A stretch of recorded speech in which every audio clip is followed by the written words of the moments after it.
Good morning. I'm Jenny, pastor at Hope Church, and I am so happy to see you all here this morning. And welcome to everyone worshiping online. We appreciate it. We appreciate that the parking lot was shoveled when we got here. We didn't have to come with shovels. That is one of the advantages to having this location. It's not a shovel your way into church so that you can then carry all of your equipment in and then have worship. We're super fancy now, and we're online. Oh, this is so exciting. We are in a sermon series called Why. And in this series, we're just wanting, like I said, perhaps to bring up more questions than answers. And we're doing this through the lens of the book of Job. As a reminder, if you did not hear last week's, Job falls in what is called the wisdom tradition. That includes Ecclesiastes and Proverbs. It is not written as a factual story.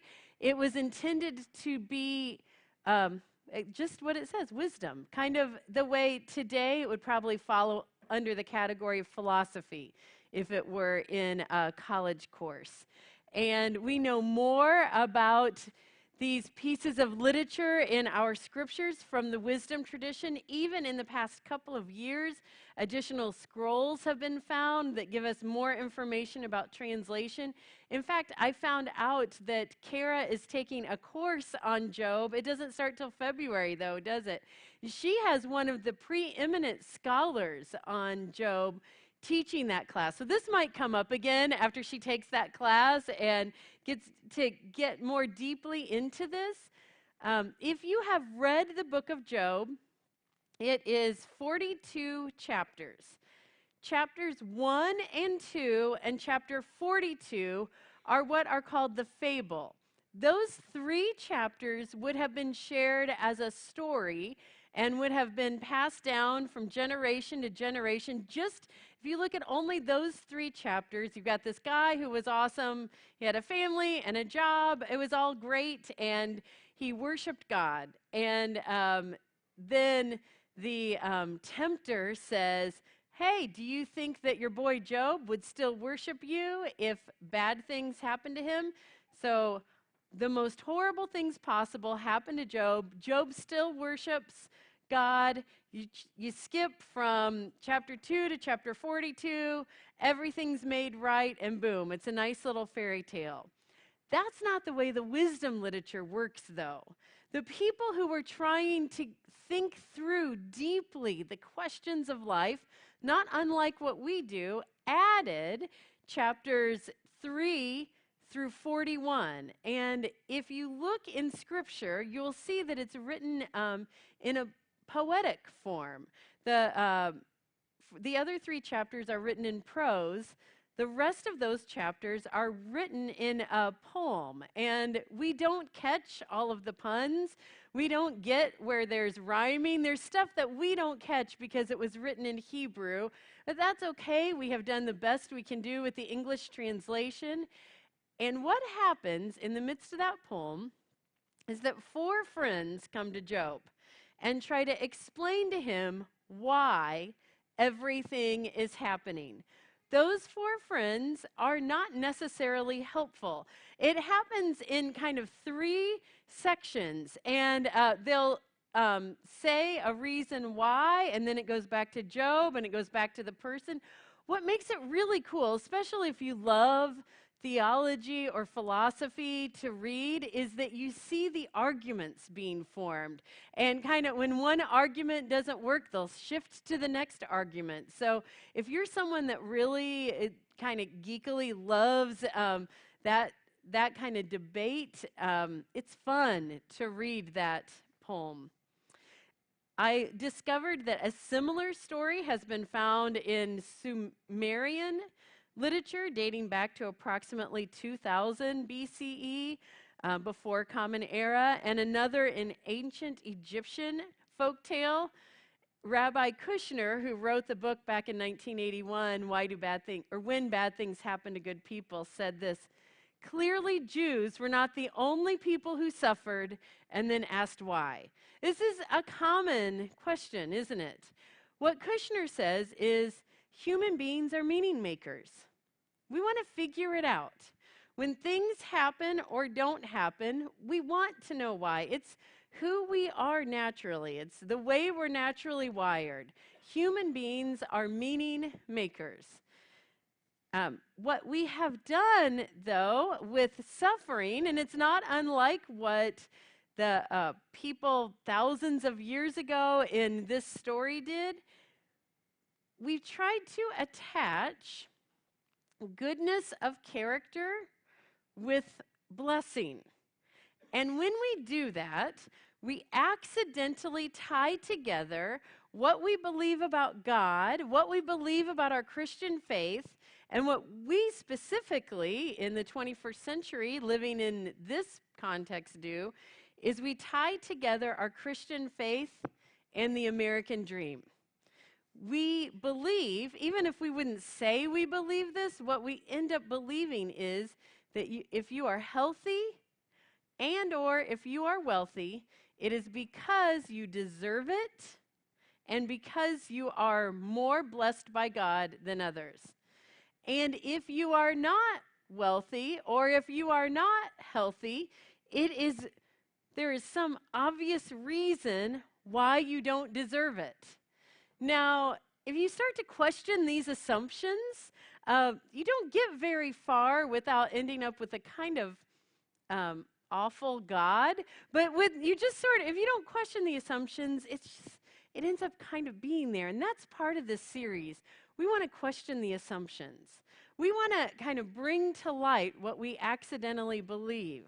That if you are healthy and wealthy, it's because you deserve it more than others, and you are blessed by God.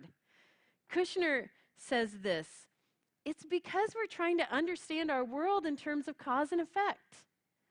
We desperately want to believe, he says, in a world that makes sense, that is a place where things don't just happen, they happen for a reason.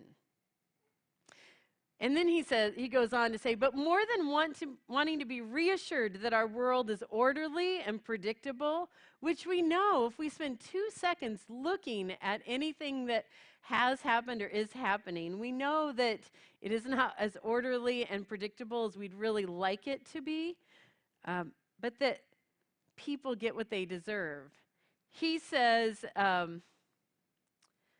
Job's visitors in the biblical book to which we will turn shortly struggle mightily, not only to find cause for their friends' suffering, but they want to assure themselves that the same thing will not happen to them. That's part of what's going on, and not because they're awful people, just they want to believe that there's a reason for this.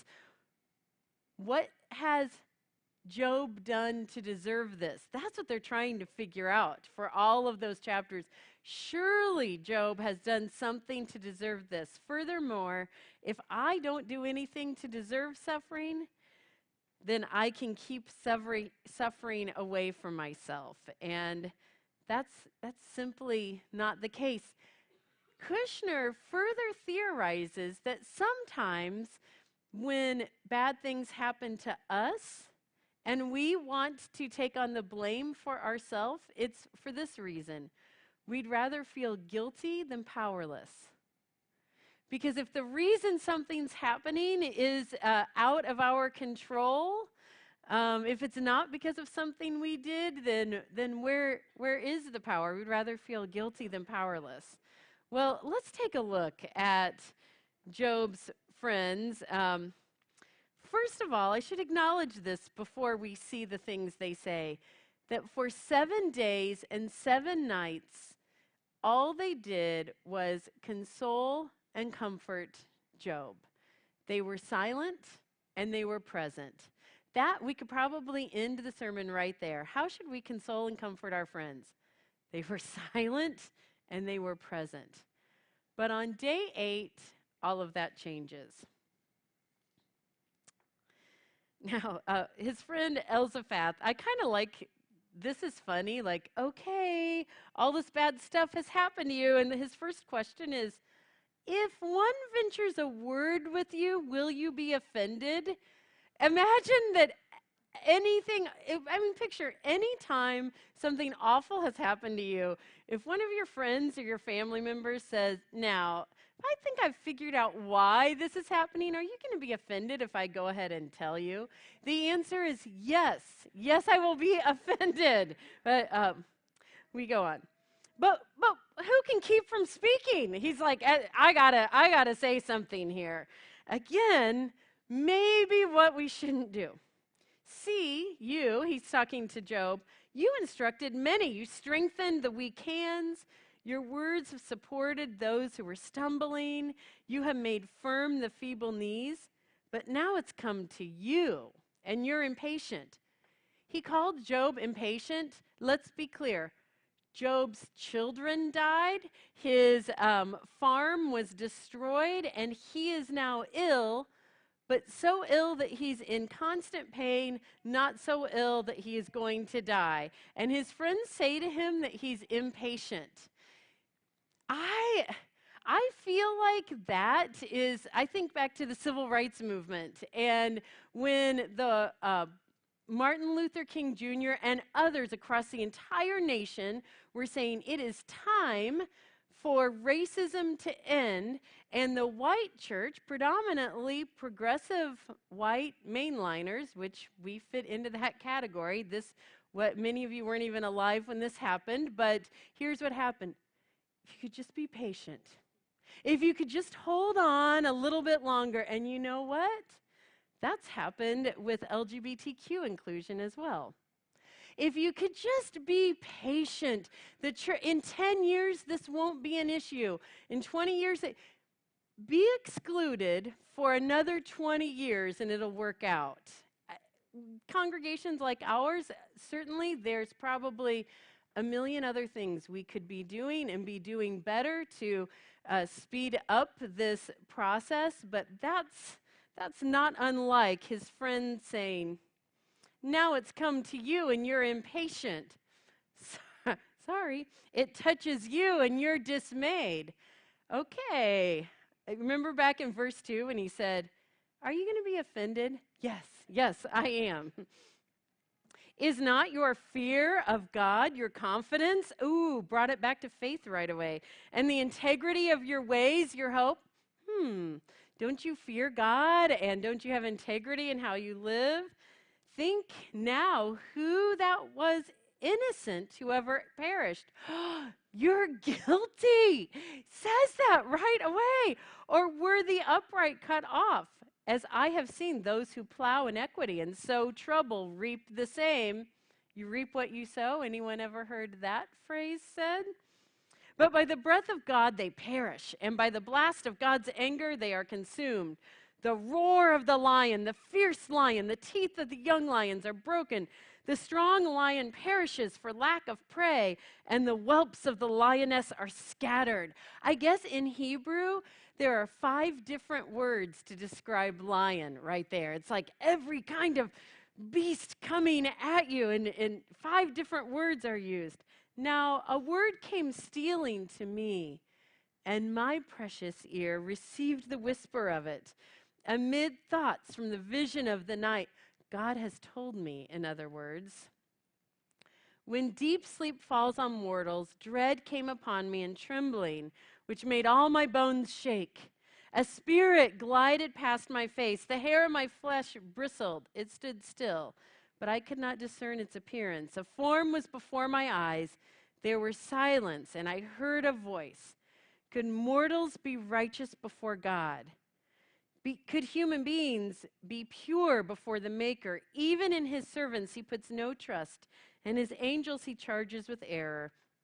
How much more those who live in houses of clay, whose foundation is in the dust, who are crushed like a moth.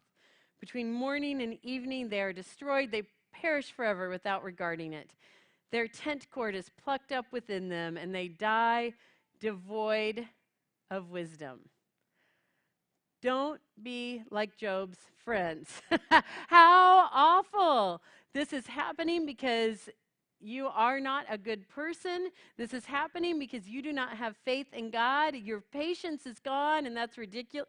So they gave him 7 days, but day 8, it's like, Job, we got to figure out what's going on and why.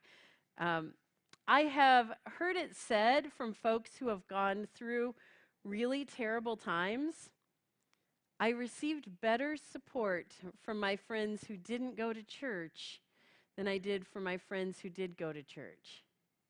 Now that, we talk about community and care being one of the hallmarks of who we are as people of faith. Perhaps one of the reasons that this can sometimes be true is those of us who are people of faith and with our natural tendency to want to make meaning, we end up saying some things like Job's friends said to him. All right, let's figure out why. And the why, I've figured it out. The why is you. You are the reason that these awful things have happened.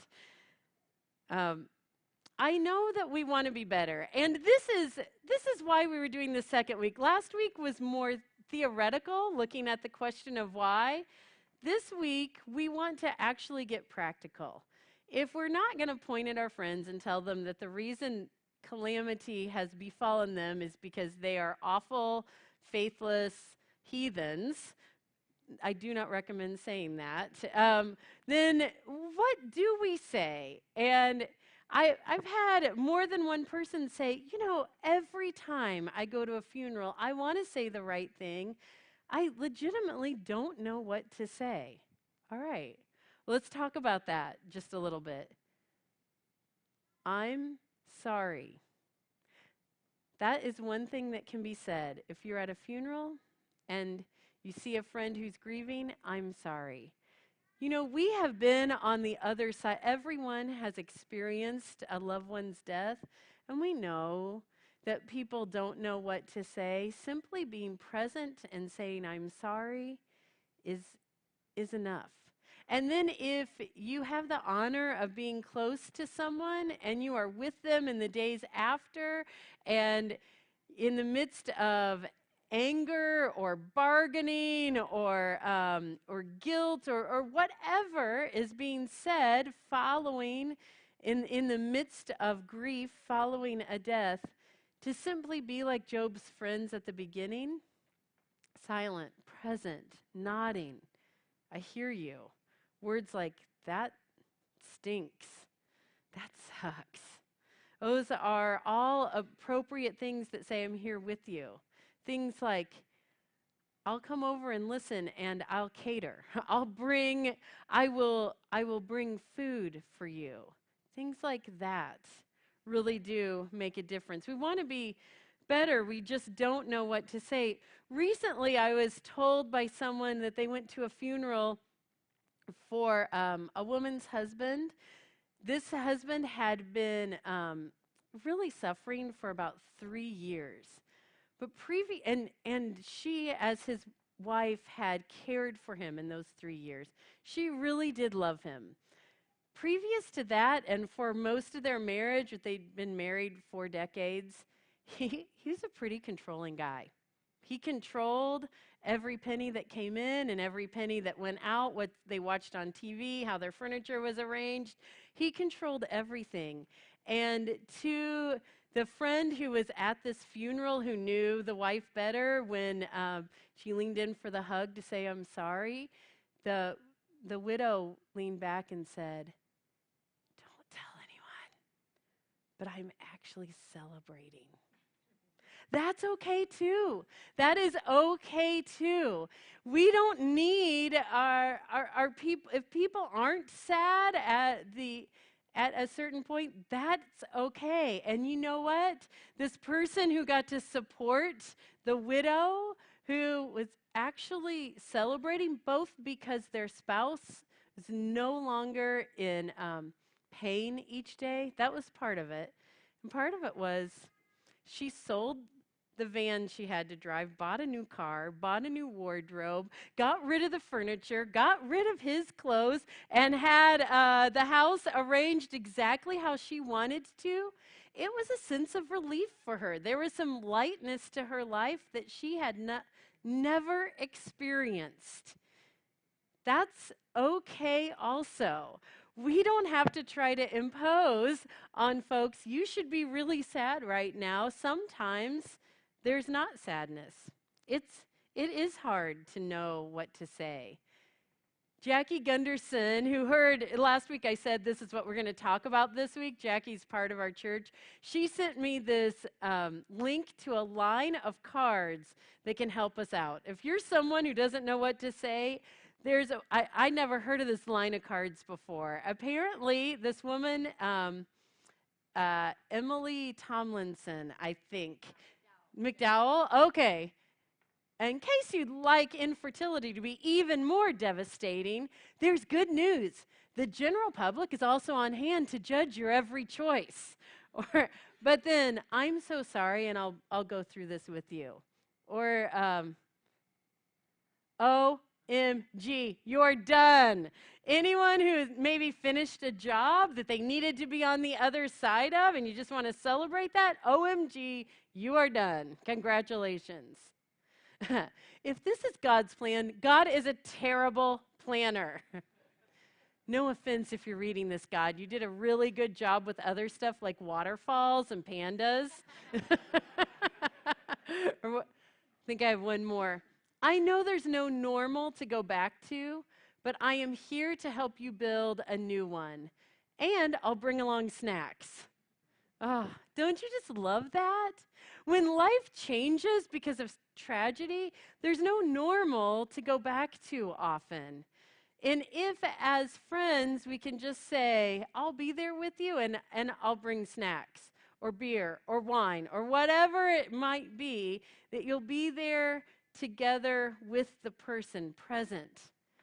That's kind of our goal as a faith community, and we've talked about this before, that there's no long-time member, oh, they're the old school people who all know each other and know to care for each other. Really, when you start a church from scratch, everyone's new. Everyone is getting to know each other, and together, it's almost like we're all the in-law who has come to the family, but there wasn't a family that already existed. We're creating the family right now. Even as we gather, even for those of you who are online, we're trying to figure out how to do this. How do we support each other? How do we really let each other know that we're in each other's lives? We have an online resource called BeHopeFriends.org. It's a place where you can say, here's a thing that's going on when someone needs ongoing support. We receive prayer requests on the yellow pieces of paper, and then on Monday morning, the staff team prays for those, and then there is a prayer team that receives those, and it's folks who have committed to pray who are on that team, and we want to know more. As we go along, we want to do better. Sometimes bringing a casserole is what's needed. My hometown pastor told us, and this would have been in the late 80s, his daughter married a man who was Jewish, and he said, what does it mean to be Methodist? And she said, something to the effect of, it means you talk about the grace of God a lot and you have a 9x13 pan. Because there are so many casseroles that are brought. And hey, we even have casseroles here at Hope Church. My understanding is there's chocolate lasagna today. That's good stuff. I try not to eat it before I preach, so maybe I can be focused while I'm up here. Last week, I introduced a woman who is a professor at Duke Divinity School. Her name is Kate Bowler. She discovered not even a year ago at this point that she had stage 4, what they are calling incurable cancer. She still is in her early 30s. She had gotten a tenured professor position. She has a young son, toddler, and is married, and thought she had the world ahead of her. Gets to live in North Carolina and teach at Duke.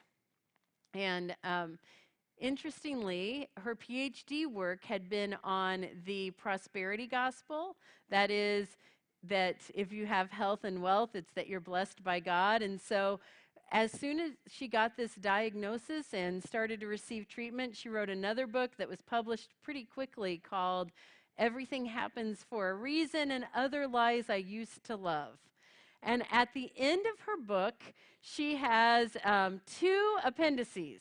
One of them is absolutely never say this to people experiencing terrible times, a short list. And I thought, this would be great to share for this week. And she is a little bit snarky in the way she shares. So her descriptions go further than I'm going to. One thing she says not to say to folks when they tell you something bad is going on in their life, well, at least you're not ... and then trying to share something more terrible. When someone shares something terrible, that is not the time to seek to one-up one another. And all of us have done this. This is not a time for us to feel guilty about what we have or haven't done in the past, but just have that in mind. Well, at least you're not... Someone can always come up with a worse thing, and that's not a fun game. I'll tell you something worse. This is something I'd never heard before, and it may be unique to her, but is really interesting. So here she is in her early 30s. She probably won't make it to her mid-30s. She's had a number of people who are older who have said, with my wisdom, or in my long life, I've learned that ... Now, obviously, we're taught. Those who are older with wisdom, we really do want to listen to, but think about it from her perspective. She's never going to get that chance to live a long life.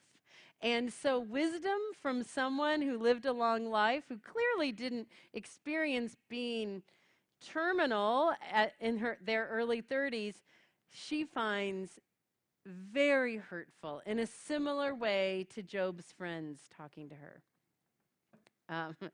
Another one that, I understand why we want to say this. Heck, I probably say this to my own kids. I've probably said it to college students over the years. It is going to get better, I promise. Well, do you know that it's going to get better? Again, she's coming from a particular perspective, but maybe we shouldn't be promising that. She says, the one that takes the cake and it makes God look sadistic and needy is God needed an angel.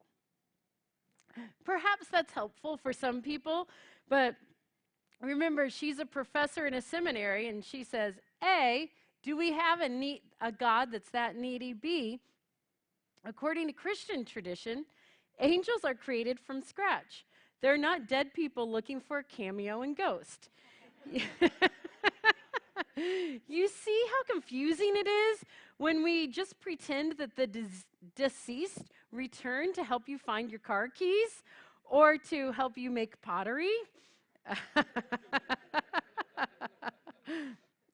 We've talked about this one.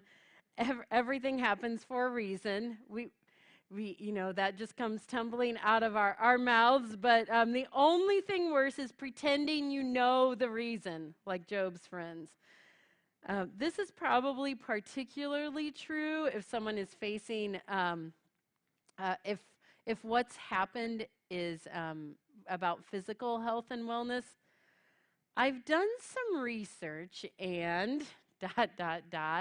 She always says, thank you. I'm going to trust my oncologists and nutritionists and pharmacists, the people who have looked at my chart, but thank you very much.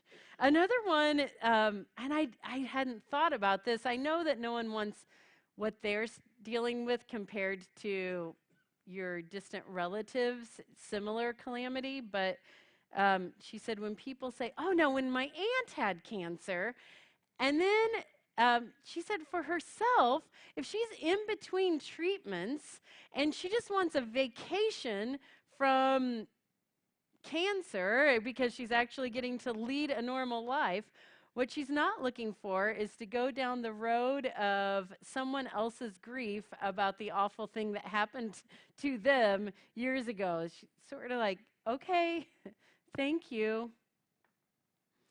She said, I don't want to take a trip down sad memory lane with you. I want to drink my margarita.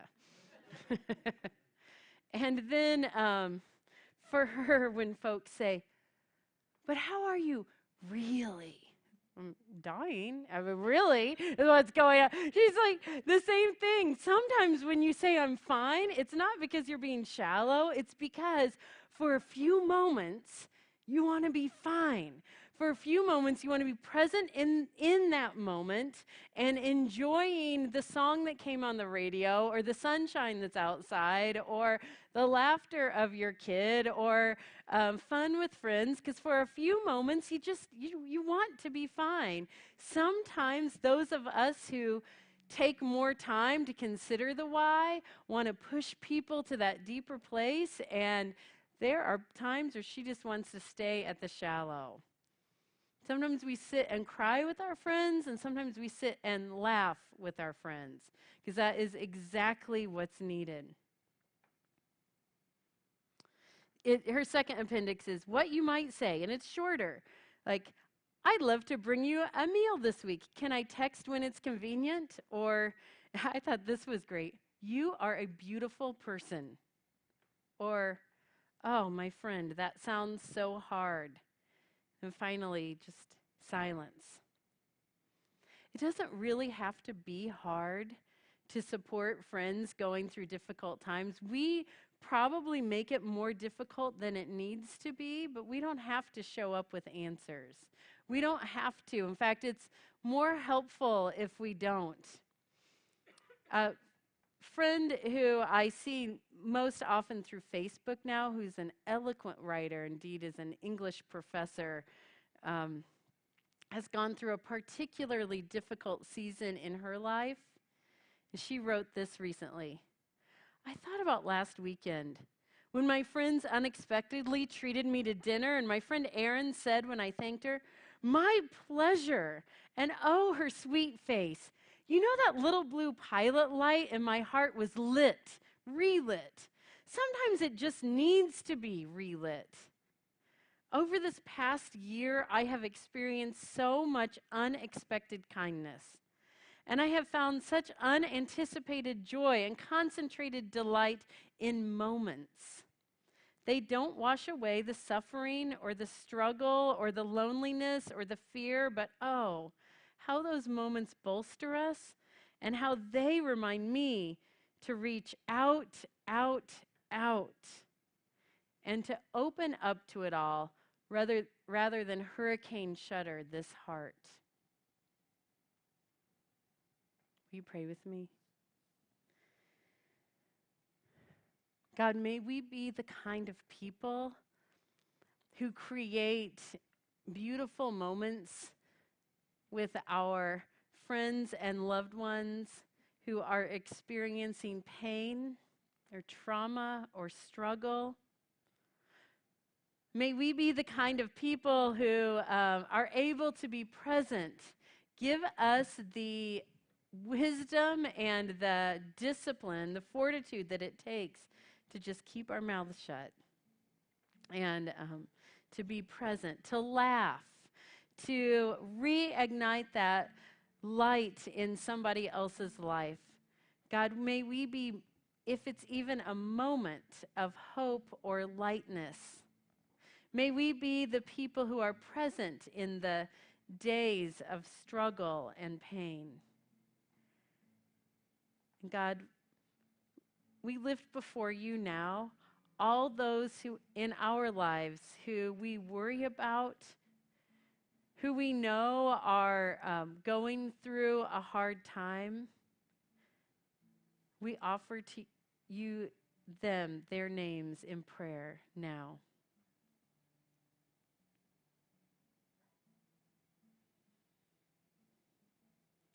Thank you for your graciousness. Thank you for your presence. In Jesus' name we pray. Amen.